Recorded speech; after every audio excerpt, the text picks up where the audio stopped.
Changement de cap. Emmanuel Macron a chargé le ministère des Armées d'élaborer une nouvelle loi de programmation militaire, LPM, pour la période 2024 à 2030.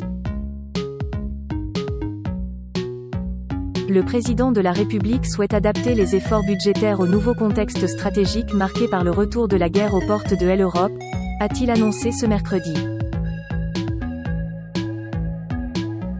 Alors que les conflictualités s'intensifient, il nous faut aujourd'hui réévaluer nos ambitions, a-t-il affirmé lors de la traditionnelle réception donnée par le ministre des Armées à la veille du 14 juillet.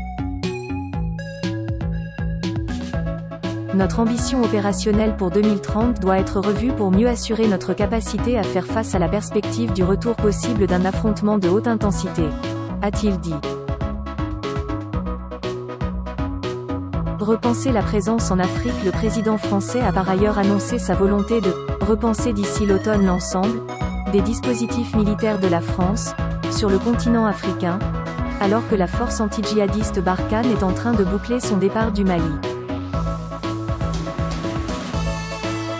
Disant vouloir des dispositifs moins posés et moins exposés, le président a jugé qu'il s'agissait d'une nécessité stratégique, évoquant dans un discours au ministère des Armées sa volonté de réussir à bâtir dans la durée une intimité plus forte avec les armées africaines, reconstruire une capacité à former, ici et là-bas. Changement de paradigme profond. Le président Macron a par ailleurs évoqué la nécessité d'un continuum entre notre offre diplomatique, nos actions rénovées pour le partenariat africain, nos actions de développement, en Afrique. C'est un changement de paradigme profond, a-t-il martelé. Il nous faut poursuivre notre engagement contre la menace terroriste partout, notamment en Afrique.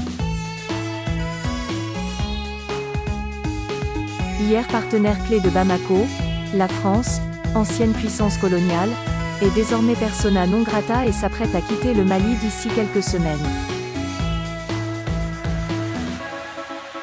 La junte au pouvoir depuis 2020 a poussé dehors l'armée française et a fait appel aux Russes, via la sulfureuse société paramilitaire Wagner, même si Bamako s'en défend.